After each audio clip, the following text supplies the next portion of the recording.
नमस्कार मंडळी. आज आपण एक सहज गप्पा मारण्यासारख्या काही विषयांवर बोलणार आहोत. तर आपल्या आजच्या विषयाचं शीर्षक आहे ते म्हणजे कर्म बंधातली ठेवही.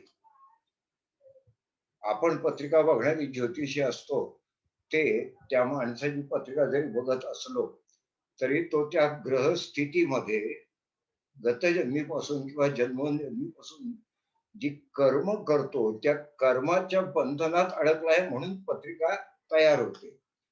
तर हा कर्मबंध निर्माण कसा होतो आणि आपण काय करतो, पत्रिका बघतो म्हणजे काय करतो, याचा आपण आढावा अगदी सहजासहजी असा घेणार आहोत. सुरुवात कशी होते, तर सुरुवातीला विश्व होतं त्याच्यामध्ये माती, गती आणि मती तीन गोष्टी होत्या. त्या मुळातच होत्या, अस्तित्वात होत्या आणि त्याचा जो बिंदू होता माती, गती आणि मती यांचा जो बिंदू होता त्याला वेदांमध्ये अभू असं म्हटलंय. म्हणजे प्रारंभीचा बिंदू आपण विचार करू लागलो त्याचा प्रारंभीचा बिंदू अस्तित्व त्याचं वेदांमधलं नाव अभू. अभू म्हणजे काय? अ म्हणजे नाही आणि भव म्हणजे निर्माण झालेले असलेले. जे निर्माणच झाले नाही असा शब्द वापरला कारण ते निर्माण झाले नाही, ते होतेच. म्हणून त्याला अभू म्हटलं. आता ह्या तीन ज्या प्रक्रिया आहेत त्या अंतरिक्षामध्ये त्याचा ह्या तीन गुणांनी हा अंतरिक्ष व्यापलाय.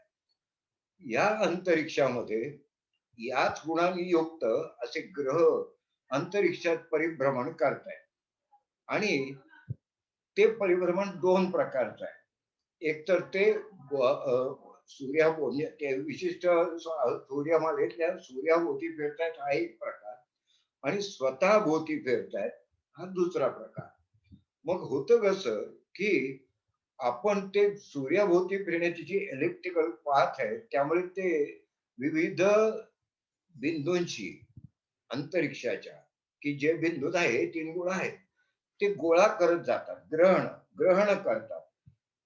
म्हणून त्याला ग्रहपैकी ग्रह शब्द आला आणि नंतर ते स्वतःभोवती फिरतात. म्हणजेच ते सेंट्रीफ्युगल फोर्स केंद्रापसारी गतीने ते जे आहे ते प्रक्षेपित करतात, हनन करतात. म्हणून आपण पूर्वी बघितलंय की त्यांना ग्रह असं म्हणतो. ग्रहण करणे त्यांच्या रोटेशनमुळे आणि सेल्फ स्पिनिंग स्वतःभोवती फिरण्यामुळे हनन करणे ग्रह. आता हे जे प्रक्षेपण करतात ते मूलतः शुद्ध, सात्विक आणि निर्हेतुक. हा जो अभू आहे ना, हे जे अस्तित्व आहे याला स्वतःचा उद्देश काही नाहीये. ती माती आहे म्हणजे स्ट्रक्चर, गती आहे म्हणजे आपण साध्या भाषेत डीएनए आहे, आरएनए आहे आणि मती म्हणजे स्वतःच वेगळेपण जाणीव. ही आत्मभान आहे याला म्हणायचं जीन्स. तर याचा अर्थ ही स्ट्रक्चर तयार आहे, यात ग्रहण केलं ग्रहांनी, हनन केलं. हे दोन प्रकारचे अस्तित्व ग्रहण करतात, एक निर्जीव आणि एक सजीव. नक्की आहे. तर निर्जीव गोष्टी आहेत ते जेव्हा ही तरंग, विश्व तरंग, अंतरिक्षाचे तरंग प्रक्षेपित केलेले ग्रहण करतात, त्यांना ग्रहण करण्याशिवाय पर्यायच नाही. ते स्थिर आहेत, ते फक्त ग्रहण करू शकतात. त्यातून निर्माण होतात प्रतीक. प्रतीक आता ही प्रतीक वस्तुजन्यच असतात. म्हणून आपण असं म्हणतो की हळकुंड हे गुरुचं प्रतीक आहे. 18 कॅरेट सोनं, 18 कॅरेट हे रवी या ग्रहाचं प्रतीक आहे. आता घटना घडताना नेहमी कुठल्याही जगात माणसाच्या आयुष्यातल्या कुठल्याही घटनेत वस्तू, निर्जीव वस्तू, निर्जीव घटक हे अंतर्भूत असल्यामुळे प्रतीकांचा समावेश करून आपल्याला अनेक गोष्टी मिळवता येतात. कारण घटना घडतात त्यातही जड वस्तूंचा म्हणजेच प्रतीकांचा रोल असतो. म्हणून मी नेहमी तुम्हाला असं सांगतो की अंतरिक्षातले ग्रह तुमच्यावर परिणाम करत नाही. त्यांची जी कंपन आहे, त्यांची जी कंपन आहे ती सहकंपित ज्या वस्तूंची झाली आहे. काय वाक्य म्हणतोय मी की त्या ग्रहाची, गुरुची त्या ग्रहाची कंपन या वस्तूशी सहकंपित म्हणजे रेझोनंट झाले, त्याचं ते प्रतीक निर्माण झालं. ह्या प्रतीकांच्या सान्निध्यात तुम्ही असता किंवा आवश्यक असेल तेव्हा नसता, यातनं अभाव प्रभावातनं घटना घडतात. म्हणजे हे निर्जीव वस्तूंचं झालं. सजीव सृष्टीमध्ये तुम्हाला माहिती आहे की 84 लक्ष योनी आहेत. 84 लक्ष, त्यातल्या 20 लक्ष योनी, 20 लक्ष या वनस्पती आहेत. आणि म्हणून आत्ताचं विज्ञान सांगतं, आत्ताचं, की वनस्पती ह्या सजीव आहेत, हे आत्ताचं विज्ञान सांगतं. पण वेदकाळामध्ये पहिल्यापासूनच माहिती आहे की वनस्पती हा सजीव सृष्टीचा भाग आहे. आणि त्या सजीवाचे 20 लक्ष झाले, उरलेल्या 64 लक्ष मध्ये प्राणी, सगळे प्राणी आणि मनुष्य या सजीवांच्या दोन प्रकारामध्ये एक मूलभूत फरक आहे. आपण अजूनही अस्तित्वाची मीमांसा करतोय का? तर तीच मीमांसा आपण कुंडलीला, पत्रिकेला बरोबर जोडणार आहोत. तो जो प्राणी आहे, कीटक आहेत, प्राणी आहेत, पक्षी आहेत, ह्या सगळ्या निमित्त योनी आहेत. निमित्त म्हणजे ते ग्रहण करतात गोष्टी त्या तरंगलहरी विश्वाच्या बरोबर, पण निमित्त आहेत म्हणजे त्यांना स्वतःचा उद्देश नाही, स्वतःचं भान नाही, स्वतःचं ध्येय नाही, स्वतःच काही नाही. त्यामुळे त्या ग्रहण करून ठेवतात. मग एखादी गोष्ट आहे ती निमित्त असते, तेव्हा त्याचा माध्यम म्हणून एखादी गोष्ट घडवून आणायला उपयोग करता येतो. जसं टाकी हे माध्यम आहे, निमित्त आहे, त्यात पाणी साठलंय, ते वापरतो मात्र माणूस. टाकी काय ते पाणी वापरत नाही. तसं विश्वतरंग ज्या प्राण्यांमध्ये साठतात ते होतात निमित्त योनीचे, प्राण्यांची योनी निमित्त योनी, माध्यम, मीडिया. म्हणजे क्वांटम फिजिक्स मध्ये सगळंच्या सगळं अस्तित्व, सगळंच्या सगळं हे एका बरणीमध्ये आहे. आता हीच बरणी संचिताची बरणी म्हणून कशी वापरायची ते आपण पुढे बघणार आहोत. या बरणीमध्ये सगळ्यात, त्यातली ही जी प्राणी आहेत ते निमित्त योनी, मनुष्य योनी किंवा मनुष्य बरणी एकमेव योनी अशी आहे की जी कर्म योनी आहे. म्हणजे त्याला स्वतःच विचार आहे, नक्की आहे, स्वतःच आत्मभान आहे आणि स्वतःचे उद्देश आहे. त्याच्यासाठी मात्र, ज्याची कर्म योनी आहे त्याच्यासाठी मात्र तो त्या घटकांचा म्हणजे कशाचा, माती, गती आणि मती याचा वापर तो स्वतःच्या उद्देशाने, स्वतःच्या कर्मासाठी करतो. आणि ते भान, आत्मभान त्या माणसाला आहे, ती कर्मयोनी आहे. आणि म्हणून ती वस्तू वापरली नाही वापरली, वापरावी लागते त्याला, वापरली की लगेचच तो त्या कर्मबंधनात अडकतो. वापर केला की अटॅचमेंट निर्माण होते. यालाच आपण जडाची आसक्ती असं म्हणतो ना आपण, जडाची आसक्ती निर्माण होते. आसक्ती इतर प्राण्यांना नाही, कारण ते निमित्त योनी आहे, त्यांना माहितीच नाही, उद्याची चिंता नाही. लक्षात ठेवा, कुत्रा या प्राण्याला उद्या मला भाकरी मिळेल का, उद्या मला खायला मिळेल याची चिंता नाही. त्याच्याकडे ते इमॅजिनेशन नाही, मिळालं तर तो खाणार, पोट भरलं तर खाणार नाही, कारण त्या निमित्त योनी आहे. आणि ही मानव योनी कर्म योनी आहे. मग होतं असं की मानव योनी एकमेव कर्म योनी असल्यामुळे, ती आत्मभान असल्यामुळे त्याच्याकडे 5 घटक आहेत. शरीर ते सर्वांनाच आहे. शरीर, मन, बुद्धी, चित्त आणि विवेक. म्हणजे विवेक म्हणजे आत्मा, म्हणजे ओरिजिनल, आपण विश्वातनं घेतलेली ओरिजिनल चेतना आत्मरूपाने आपल्याकडे असते. आता कसं झालं बघा की माणसाकडे 5 घटक आहेत, त्याचा आत्मभान आहे, मनाचे ते घटक आहेत actually. मनाचाच एक भाग बुद्धी, बुद्धीचाच एक म्हणजे त्याचाच एक भाग चित्त, त्याचाच एक भाग विवेक, मनाचेच भाग आहे. हे आत्मभान आल्यामुळे त्याच्यात एक प्रकारचं वेगळेपण, मी वेगळा आहे, याची जाणीव असते आणि त्याला आपण अहंकार, आकार, माझा आकार, माझी बुद्धी, माझं शरीर, बरोबर ना?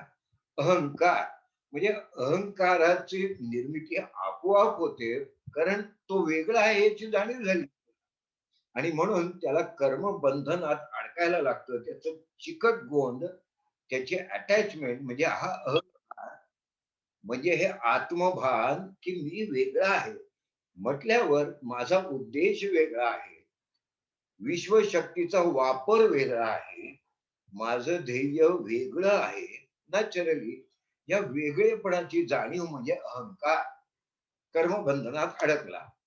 मग होतं असं की कर्मबंधनात अडकल्यामुळे ओरिजिनल पॉइंट कडून म्हणजे अभूकडून शिवतत्वाकडून ते जीवतत्व वेगळं होतं. शिव आणि जीव.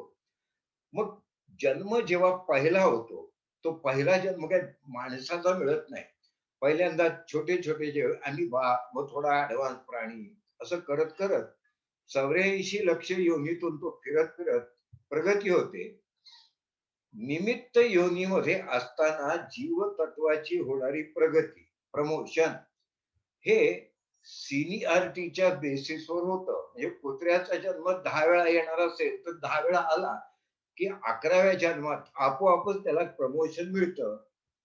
ऑफिसमध्ये सुद्धा असंच होतं बघा, की काही प्रमोशन अपरिहार्यपणे सिनियरिटीने मिळतात. का? तर इतक्या वर्षानंतर त्याला इतका पगार द्यायचा. तो वरची पोस्ट जर तो हाताळणार नसेल, तर पगार नाही परवडणार. तसं जीवशक्तीच्या उत्क्रांतीमध्ये आपोआप स्ट्रक्चरल चेंजेस होतात. त्या निमित्त योनी असल्यामुळे निसर्ग करतो. त्यांनी प्रमोशन मिळतं. पण मानव योनी जन्म झाला. 84 लक्ष योनी भोगल्यानंतर की ती कर्मयोनी आहे.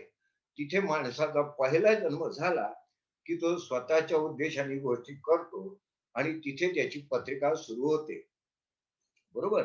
आता होतं कसं, की ह्या सगळ्या गोष्टी जेव्हा मी पर्सनली वापरतो, पर्सनली एक पत्रिका निर्माण होते त्यावेळी माझं वेगळेपण निर्माण झालं त्या म्हणजे जन्माच्या वेळी. माझी जी पत्रिका तयार होते, ती पहिली पत्रिका आहे. त्यानंतर पुढचा जन्म, पुढचा जन्म, पुढचा जन्म झाला, की आधीच्या पत्रिकेला आपण म्हणतात गत जन्म कुंडली. त्या जन्मीची पहिली कुंडली म्हणजे स्वतःची लग्न कुंडली होती. आता मात्र पुढच्या जन्मात मी म्हणणार गतजन्म कुंडली. आता गतजन्म कुंडली मांडली, ती मांडायची आपल्याला. आपण ते शिकणार आहोत. आपल्याला ते सुरुवात होणार आहे त्याची. तर गतजन्मी जे कर्म करतात, कर्माचा साठा होतो. कर्म केलं, ते गतजन्म कुंडलीत नवम 9th हाऊस नवम स्थानी त्याचा संचय होतो. त्याच जन्मी म्हणजे तो गतजन्म आज आपण म्हणतो, त्याच जन्मी तो कर्म करतो म्हणजे नवम स्थानातली चेतना जी त्यांनी खेचून घेतली, ती दशमात कर्मस्थानी वापरतो, प्रयत्न करतो. त्याचं फळ मिळालं तर ते लाभस्थानावरनं शिल्लक दिसतं आपल्याला. लाभस्थानावरनं ते बघतो आपण. लाभस्थान, फळ मिळालं म्हणजे मिळालं नाही हे सुद्धा कर्माचं फळ आहे. हे वाक्य लक्षात ठेवा. एखादी गोष्ट नापास झाला, जमली नाही, अपयश आलं, मिळाली नाही, हे सुद्धा कर्माचं फळ आहे. म्हणजे कर्माचा निचरा झाला. तर निचरा झाला तर त्या कर्माचा त्याचं शिल्लक काही राहत नाही, लाभच राहतो. काही कर्मदशमात अशी त्या जन्मी तो करतो, की ज्याचा निचरा होत नाही. ज्याचं फळ मिळणे किंवा न मिळणे अशी घटना घडत नाही. मग ती फळं संचितामध्ये जमा होतात. संचित कर्म. ते कर्म संचितामध्ये जमा झालं, ते बघायचं व्ययस्थानावरून. आता आपण गतजन्मी ह्यांनी काय केलं त्याचा आराखडा बघितला, की निसर्गातील गतजन्मीच्या कुंडलीतल्या ग्रहांनी ग्रहण आणि हनन करून त्या माणसामध्ये जे पेरलं ती त्या जन्मीची कुंडली आहे. त्या जन्मासाठी ती कर्मकुंडली आहे. कारण ती कर्म करणाऱ्या कर्मयोनीतल्या माणसाची कुंडली आहे. ती कर्मयोनीच असणार. त्या चेतनेला काहीही उद्देश नाही. दशमात तो उद्देश त्याने जोडला वापरला आणि त्या कर्माच्या बंधनात तो अडकला दशमस्थान. त्याचं फळ मिळालं तर तेवढ्या पुरतं, त्या कर्मापुरतं तो मुक्त झाला. कर्म झालं, फळ मिळालं किंवा नाही मिळालं, विषय संपला. व्ययस्थानात संचिताकडे गेला की त्याचा त्या मृत्यू झाला तर संपलं, कर्माचं चक्र संपलं. तिथे संचितामध्ये ते जमा होतात. ते मनोमय कोशात मनोमय कोशात ते साठवले जातात. का? तर मगाशी मी सांगितलं की शरीर आहे ते नष्ट होईल त्या जन्मीच्या मृत्यूनंतर. पण मनोमय कोश, ज्ञानमय कोश, त्यातला आत्मतत्व आणि त्यामुळे आलेला विवेक, यातलं मनोमय कोश अतिशय गडद, अतिशय स्ट्रॉंग असतो. कारण भावनिक विश्व आहे ना, ते रुपणारं विश्व आहे आणि बौद्धिक विश्व आहे ते रुपलेली गोष्ट काढणारं, ओळखणारं, त्याचा वापर करणारं विश्व आहे. कारण भावनिक विश्व, मनोमय कोश. आता इथे एक फरक लक्षात ठेवा.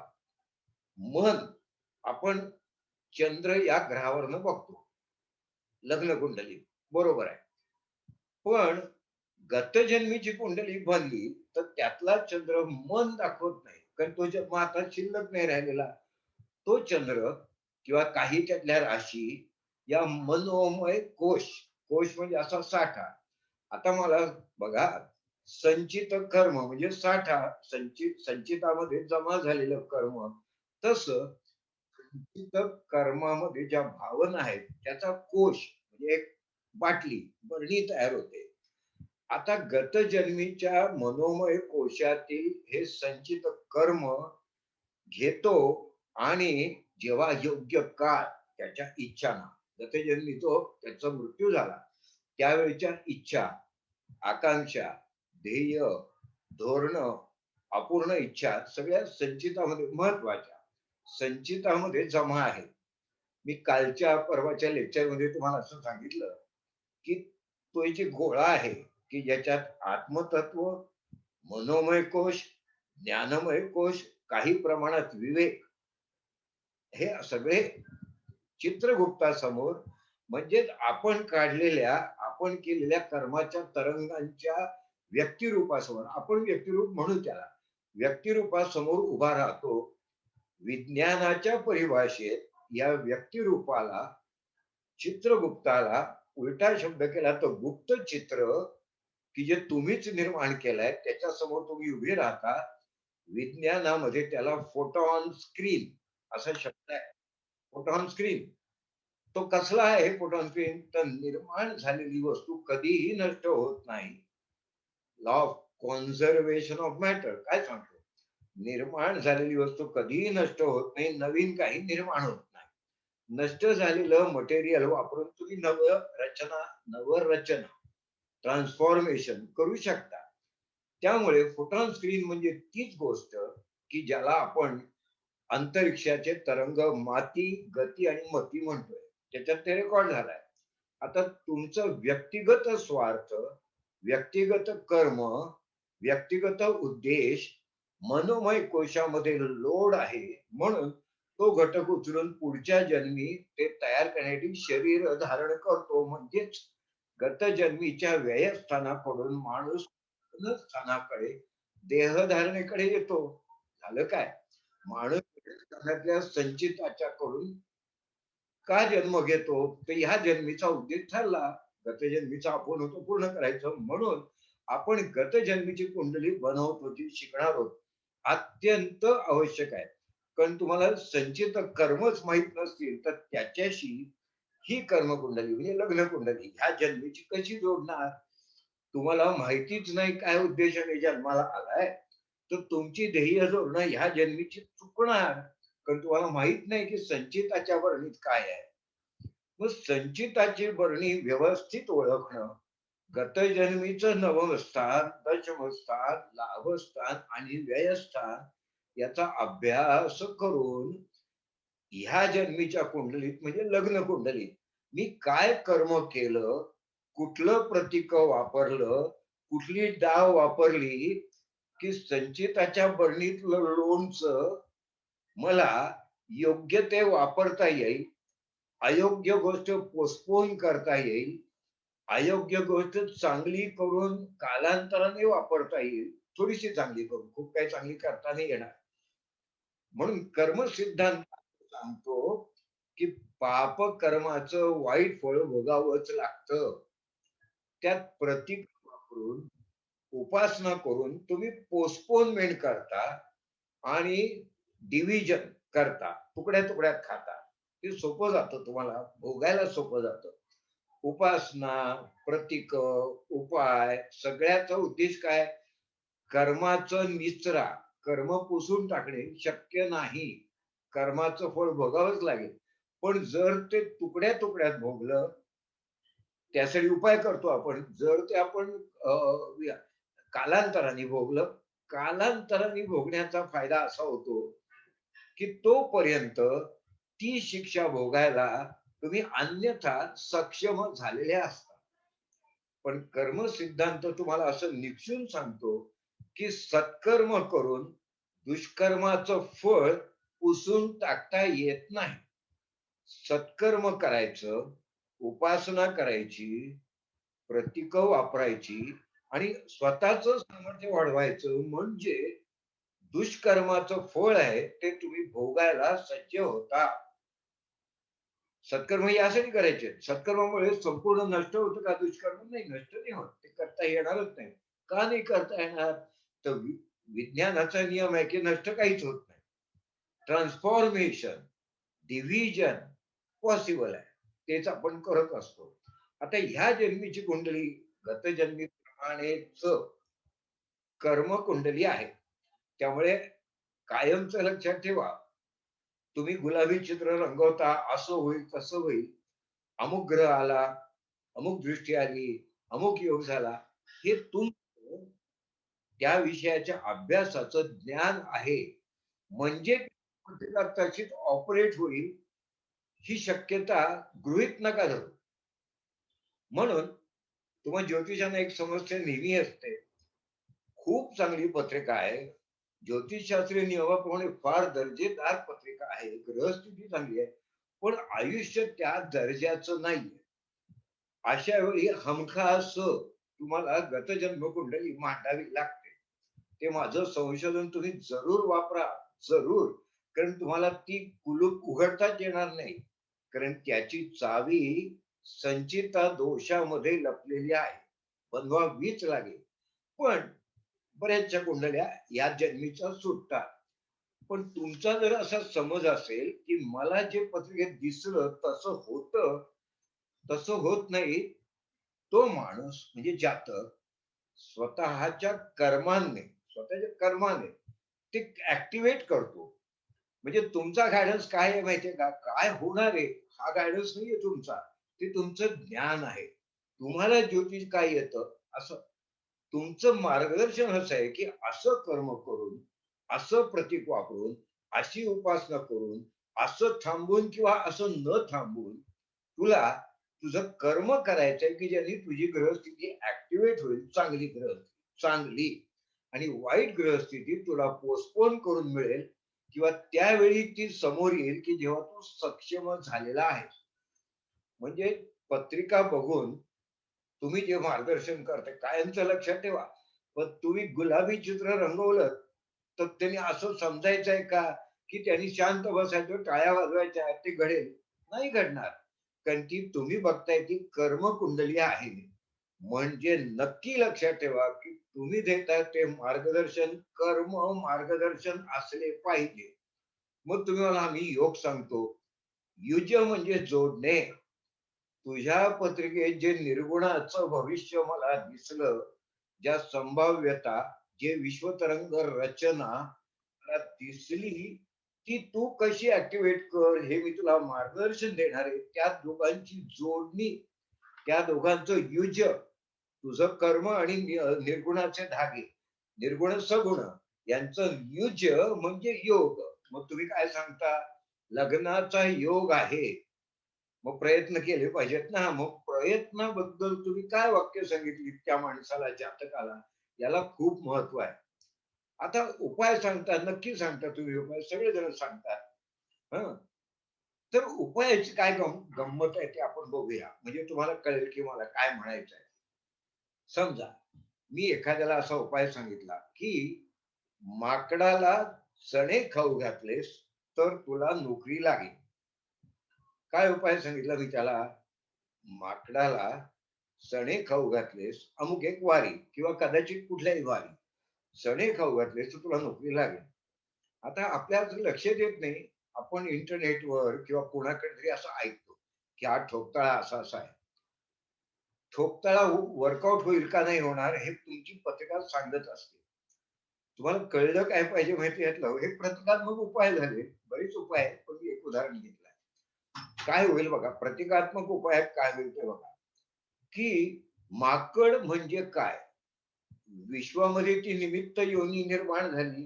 माकडाला स्वतःचा उद्देश नाही. माकडाला तुमची नोकरी हे कळत सुद्धा नाही. मग माकड ही निमित्त योनी आहे. माकड ही निमित्त योनी आहे. तर माकड म्हणजे काय? ते कशाचं निमित्त आहे? ते कुठल्या ग्रहाशी तो सहकंपित आहे? हे तुम्हाला बघायचं आहे ना. बरोबर ना? तो कुठल्या ग्रहाशी सहकंपित आहे. तर ते आपल्याला पत्रिकेवरनं शोधायचं असतं. आपलं ज्योतिष ज्ञान म्हणजे काय माहितीये? माकड कुठल्या ग्रहाच्या अंमलाखाली येतं, हे शोधणं. कारण ती निमित्त योनी आहे. ती तुम्हाला कळलं पाहिजे, की ते निमित्त कसलं आहे. तर बुध, बुध या ग्रहाचं ते निमित्त आहे. बुध ग्रहाच्या तरंगलहरींशी माकड ही निमित्त योनी सहकंपित म्हणजे रेझोनंट आहे. मग पुढचा प्रश्न, चणे म्हणजे काय? चणे कोणाच्या अंमलाखाली येतात? तर चण्याचा रंग बघा. चण्याच्या पुढची इन्ग्रेडियंट्स म्हणजे पुढची क्वालिटी बघा, की चणे म्हणजे काय? चणे हे कार्बोहायड्रेट्स म्हणजे चेतना, एनर्जी देणारे आहेत. बरोबर? कर्माला हे एनर्जी देतात. आता पुढचं लॉजिक लक्षात ठेवा. म्हणजे तुम्हाला बरोबर कळेल, की तुम्ही उपाय पत्रिकेवरनच सांगायचे असतात. तर उपाय काय? इंटरनेट ओपन केलं तर लग्न जमण्याचे उपाय. किमान 50 उपाय किमान तुम्हाला समोर दिसतील. मग त्यांनी ज्योतिषी व्हाल का तुम्ही? तुम्हाला समजेल का? मग तुम्ही म्हटलं त्याला तो लागू पडला, याला हा लागू पडला. मग असं का झालं? त्याचं कारण असं, की तुम्ही तो प्राणी, ती वस्तू, ते प्रतीक यांचं सहकंपित्व ओळखलेलं नसतं. तो अभ्यास तुम्ही केलेला नसतो. तर बुध हा ग्रह बरोबर, जर का तुमच्या दशमाशी म्हणजे नोकरी मिळण्याशी संबंधित असेल, येन केन प्रकारे त्याच्या अर्थ मी शिकवताना तुम्हाला नक्की समजतं, की बुधाचे संबंध जोडायचे कसे. बरोबर? त्याचा संबंध गुरुशी आला, तर हा उपाय तंतोतंत लगेचच लागू पडेल. आता बुध गुरु कुठून आणले ते बघा. बुधाचा संबंध दशमाशी आहे म्हणजे नोकरी लागण्याची आहे, असं मी इनडायरेक्टली तुम्हाला सांगतोय. गुरु का आणला? तर गुरु म्हणजे चेतना, गुरु म्हणजे वाढ, मग ऊर्जा, कार्बोहायड्रेट्स, पिवळा रंग, चण्याचा पिवळा रंग, त्याच्यावरचं साल, साल म्हणजे कोटिंग, कोटिंग म्हणजे त्याच चण्याचा संचय झालाय. गुरुचा बीजगुण संचय म्हणजे नक्की लक्षात ठेवा, की चण्या सालयुक्त चणा म्हणजे गुरुचं सहकंपिनाचं प्रतीक आहे. रंग सगळंच येऊन. तो मी माकडाला खाऊ घातला म्हणजे कोणाला? बुधाला स्टिम्युलेट केलं मी. एनर्जी मी नाही खाल्ला, स्टिम्युलेट एनर्जी कोणाची केली? बुधाची केली. का केली? तर त्याचा दशमाशी संबंध आहे. अशी प्रतीकं तुम्हाला सहजासहजी 5-5 निर्माण करता येतात, जातकाने प्रश्न विचारल्यानंतर. मग तुम्हाला शिकलं काय पाहिजे? ज्योतिषात ग्रह काय म्हणतात, राशी काय म्हणतात, केंद्र योग म्हणजे काय, तर तुमचं केव्हाच शिकून झालाय. केव्हाच. आता थोडंच शिकायचं राहिलंय. 6 महिन्यात तुम्हाला जे ज्योतिष येणं अपेक्षित आहे, तुम्हाला येणं, ते शिकलेले आहात. पण अजूनही तुम्ही चाचपडता ते यासाठी, की मला असं ऐकायला मिळालं, मग त्याचं लॉजिक काय? तर लॉजिक नाही कोणी तुम्हाला सांगितलं. असं जेव्हा मी तुम्हाला प्रतीकच शास्त्र तुमच्याशी बोलेन, असं जेव्हा कर्मशास्त्र ज्योतिष आहे, त्यामुळे उगाचच तुम्हाला वाटतंय म्हणून भविष्य कथन करू नका. ते भविष्य कथनाचं नव्हे, भविष्य घडविण्याचे शास्त्र आहे. आणि घडवायचं म्हटलं की जड गोष्टी आल्या. घडवायचं शास्त्र म्हटलं रे, म्हटलं की तुम्हाला त्या जड गोष्टींचे तरंग, त्यांचा रेझोनन्स, त्यांची विश्व अस्तित्वाची पोझिशन, म्हणजे ज्याला मी कॉस्मिक स्टेटस, माकडाचे कॉस्मिक स्टेटस, चण्याचे कॉस्मिक स्टेटस, म्हणजे कॉस्मॉस मधला रोल तुम्हाला कळला पाहिजे. हे रोल माणसाचा कळतो, त्या प्राण्याचा कळतो, त्या वस्तूचा कळतो, त्या उपासनेचं महत्व कळतं. तुम्ही साध कोणाला घालताय ते कळतं. हे सगळं कळलेलं तुम्ही जोडलं तर भविष्य घडवायला मदत करता. आणि त्यातून तुम्ही म्हणाल की मग सांगायचं का भविष्य? सांगा तुम्ही, की आता तुला प्रयत्न तू कर मित्र, पण तुला 4 महिने 5 महिने थांबावं लागणार आहे. आता काय होईल सांगतो. 4-5 महिने थांबावं लागेल हा माझा अंदाज आहे पत्रिकेनुसार. उपाय केल्यावर त्याला 2 महिन्यांनी नोकरी लागली. का? तर त्यांनी माकडाला चणे खाऊ घातले. कालचक्राला याच्याशी काही देणं-घेणं नाही, की तुमचा काळ 5 महिन्यांनी होता, आता का लागली? तर मार्केट कंडिशनवर त्याचा परिणाम झाला, शुभ परिणाम. याची क्षमता माकडाला चणे घातल्यामुळे संधीच्या जवळ ताबडतोब आली. कारण संधी हे सुद्धा विश्वतरंग आहेत. या माणसाच्या क्षमता, पोटेन्शियल किंवा त्याचं ॲबिलिटी, त्याचा प्रोफाईल, तो सांगतो ना मला अमुक-अमुक येत आहे. हे सुद्धा विश्वतरंगच आहे. आणि माकडाला चणे खाऊ घालणं हे विश्वतरंगांचं रेझोनन्स आहे, सहकंपित्व आहे. म्हणून तो उपाय लागू पडतो. पण तुम्ही म्हणाल मला पत्रिकेतलं हे असं काही कळत नाही. मी ऐकलं की नोकरी लागते म्हणून मी दुसऱ्याला सांगितलं, तर तुम्ही चाचपडत आहात. तुम्ही त्याला योग्य कर्म मार्गदर्शन केलेलं नाही. तो भलभलती कर्म करतोय. तुमचे उपाय करतोय. कर्मच करतोय ना तो. पण तुम्ही उपायाच्या मागचं लॉजिक तुम्हाला माहिती पाहिजे. जातकाला सांगण्याची गरज नाही. त्याला काही नाही कळत यातलं. पण तुम्हाला उपाय तुम्हाला भरपूर लोकं सांगतील. तुम्ही त्याची तार्किक स्क्रुटिनी करा. ती जोडा आणि मग तुम्ही हा अनुभव घ्या, की तुम्ही तार्किक स्क्रुटिनी करून जे उपाय सांगितले, तार्किक ते कसे वाटले? हे तुम्हाला स्वतःला कळेल, की तार्किक स्क्रुटिनी केल्याने काय झालं?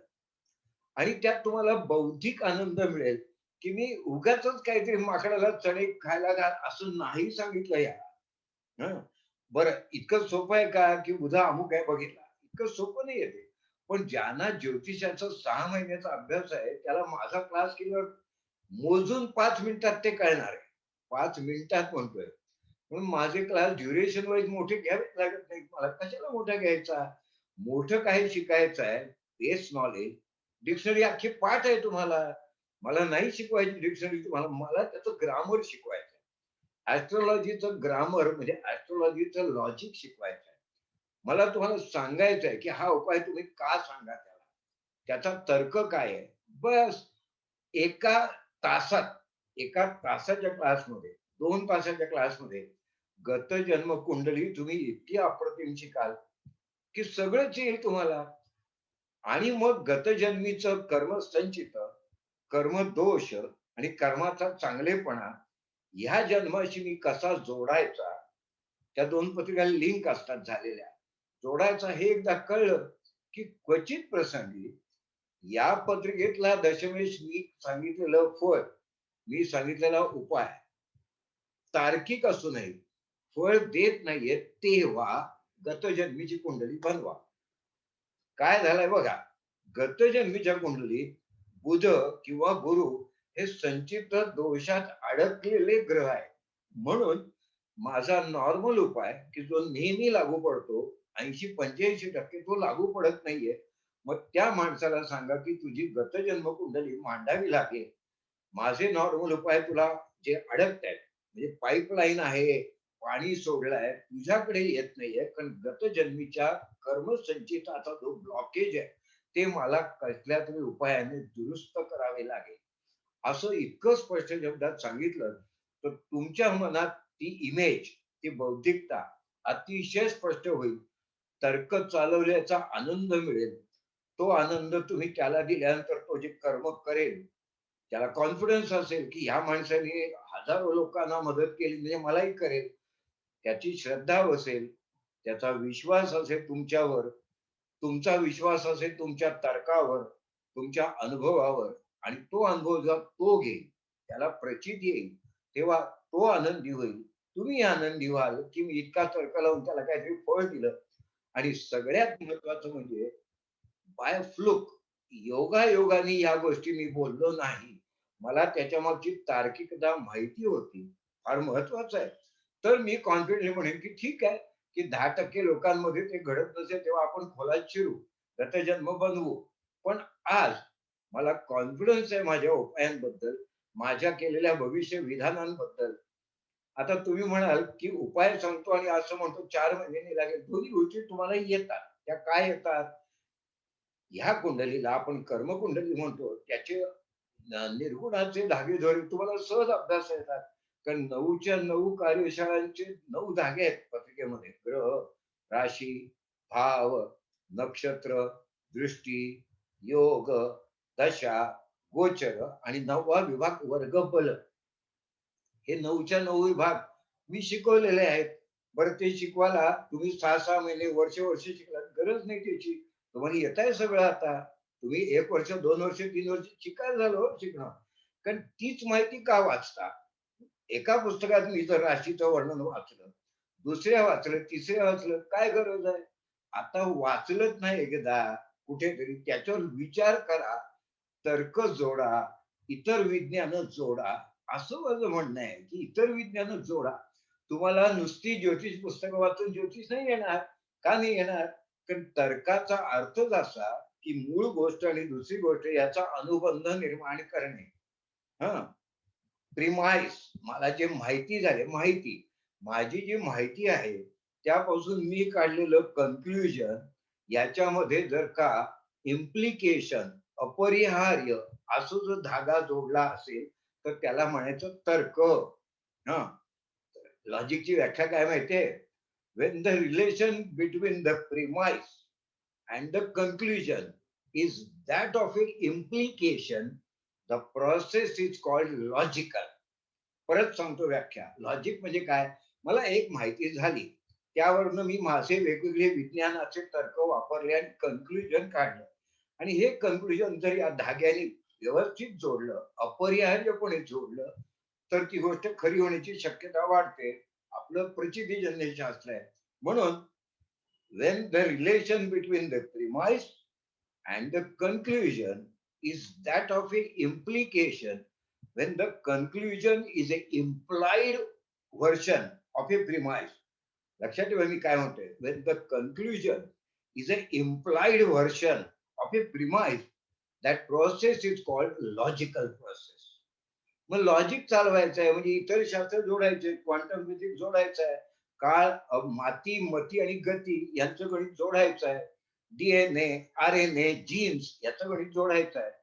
बरं किती चांगलं जोडता येतं गत जन्मीच्या कुंडलीवरनं किंवा आत्ताच्या कुंडलीवरनं. अनुवंशिक दोष तुम्हाला प्रिव्हेंट करता येतात.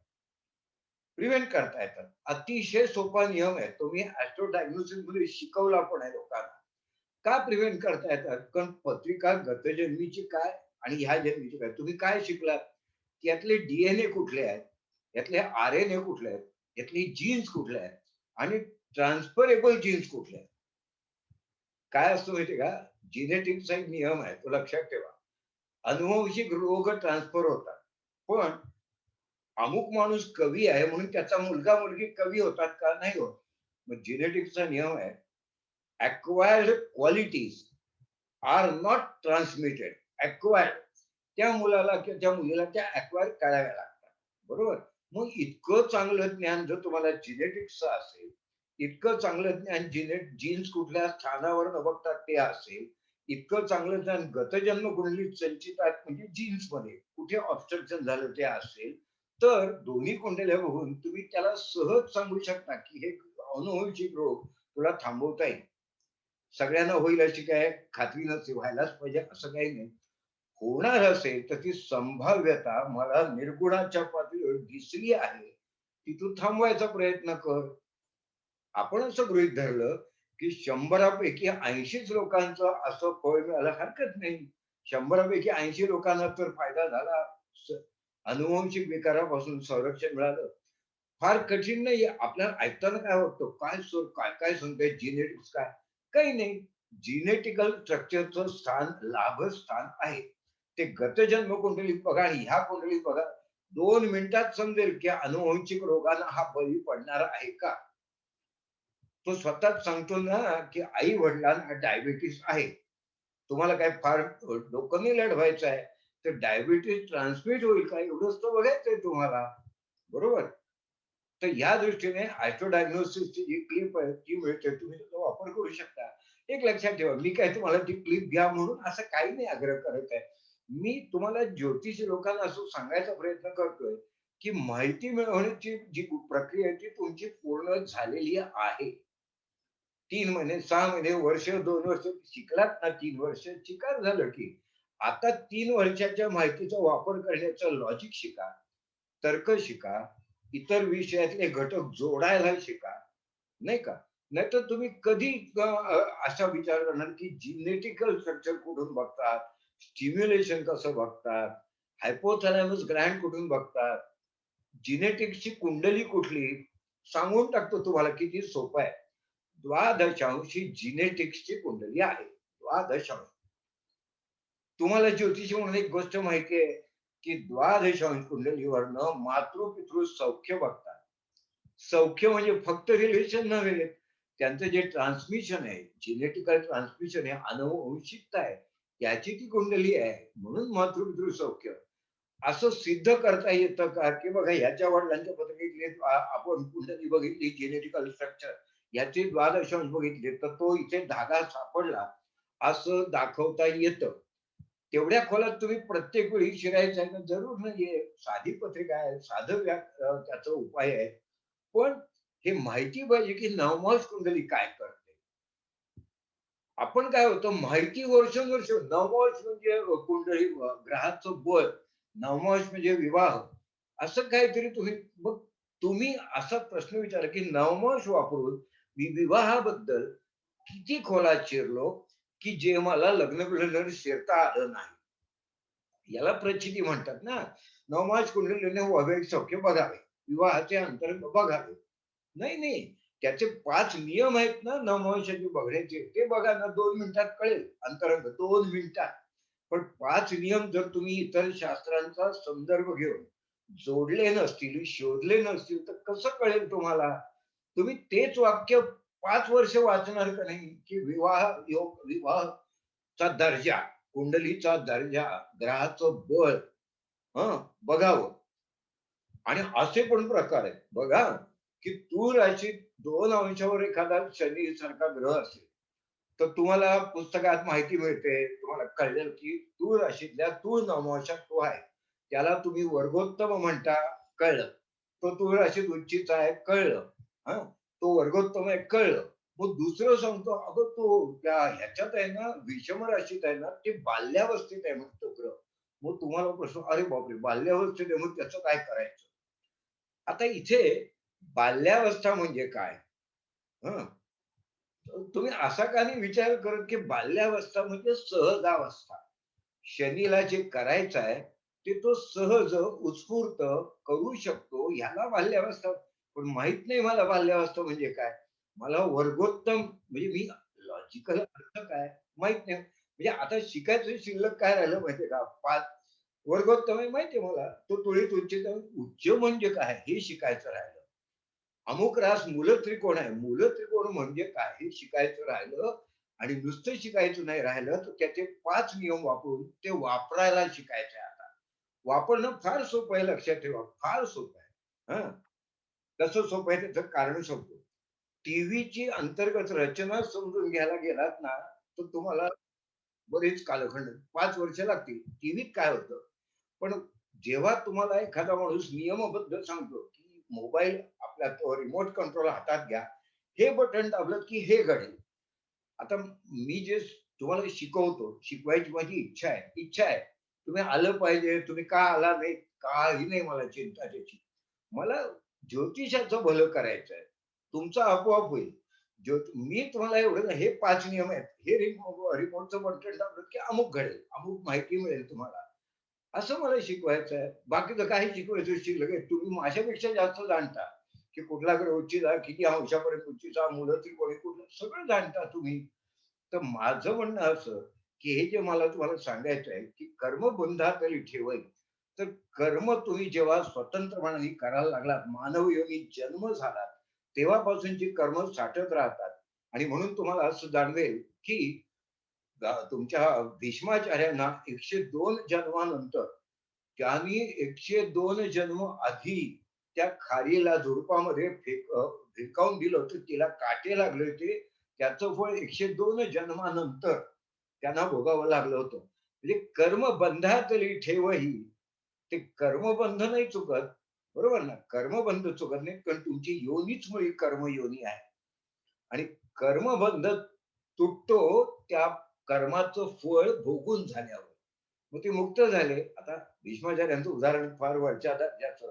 पण आपणही आपल्या कर्मातनं मुक्त तेव्हाच होतो. गतजन्मीच्या पूर्वसंचित कर्माचे दोष लागतात. ते मी इतकं 6 पुस्तकात विश्लेषण केलंय. इतकं सुंदर उपाय असतात, की तुम्ही कर्मबंधातून तुमच्या मुक्त होता. कारण ते होऊन गेलाय कर्म, त्याचं फळ तुम्हाला आता त्याचा दोष परिहार करण्यासाठी काय करता येईल हे तुम्हाला कळतं. संपूर्ण दोष परिहार होणार नाही. पण तो जर का विभागला गेला, तो जर कालांतराने मिळाला, 102 जन्मानंतर त्याचं फळ भोगावं लागलं, तर तुम्ही आनंदाने भोगाल. तुम्ही म्हणाल हरकत नाही 102 जन्मानंतर मी खूप सक्षम झालेलो असेल. जसे भीष्माचार्य सक्षम झाले होते. इच्छामरणी इतके सक्षम होते. काय त्यांना फरक पडतो? याचा अर्थ मुक्तीच्या द्वाराशी जाताना कर्मबंधातली ही ठेव तुम्हाला हळू मुक्त करायची असते. त्या मुक्तीचं एक महाशास्त्र, ज्योतिषशास्त्र तुम्ही शिकता आहात. तुम्हाला ज्ञान आहे. कर्मबंधातली ठेव मुक्त करण्यासाठी सर्वात सुंदर किंबहुना एकमेव शास्त्र ते म्हणजे ज्योतिषशास्त्र. ते तुम्ही शिकता आहात. मग ती ठेव कशी मुक्त करायची? कर्मफळ कसं भोगून टाकायचं? ते मानसिक म्हणजे शरीर, मन, बुद्धी, चित्त, विवेक या सर्व पातळ्यांवर कसं भोगायचं? हे एकदा कळलं, की हळू तुम्ही कर्मबंधातून मुक्त होता. आणि मग कर्मबंध तुटले, की नंतर केलेली कर्म तुम्ही निरीच्छ झालात. तुम्ही निर्हेतुक झालात, की फक्त विश्वाच्या साध आहे त्याला तुम्ही फक्त नॅचरल, नॉर्मल, स्पॉन्टेनियस प्रतिसाद देता आणि तुम्ही आणि विश्वशक्ती, जीव आणि शिव यांच्यामध्ये केवळ निर्हेतुक साध प्रतिसादाचं संबंध राहतो. तेव्हा तुम्ही कर्मबंधात अडकत नाही आणि मुक्तीच्या द्वाराशी तुम्ही आलेले असता. आणि असे सर्व कर्मांचं फळ भोगून झालं, की तुम्ही मुक्तीचं द्वार पल्याड जाता. जीवाशिवाची मिलन होतं, जीवाशिवाची भेट होते आणि जीवाशिवाची भेट झालं की सर्व समाप्त होतं. तुम्ही स्वतःकडून, व्यक्तीकडून विश्वाकडे जाता, जीवाकडून शिवाकडे जाता. अभूपासून स्वतंत्र झालेले तुम्ही अभूशी एकरूप होता आणि जर अभूशीत एकरूप झालं तर नंतर सांगण्यासारखं, बोलण्यासारखं, अभ्यासण्यासारखं, कर्म करण्यासारखं, त्याच्या फळाची वाट बघण्यासारखं काही शिल्लकच राहत नाही. असं काहीही शिल्लक ठेवू नका. कर्मबंधातली ही ठेव सोडवायला शिका. त्याचा पुढचा टप्पा आता ओलांडा. यासाठी हे भाषण केलं. तुम्हाला आवडलं असेल तर घ्या. माझा आग्रह नाही. माझं काही म्हणणं नाही त्याबद्दल. आणि आता आपण इथे थांबतो. नमस्कार.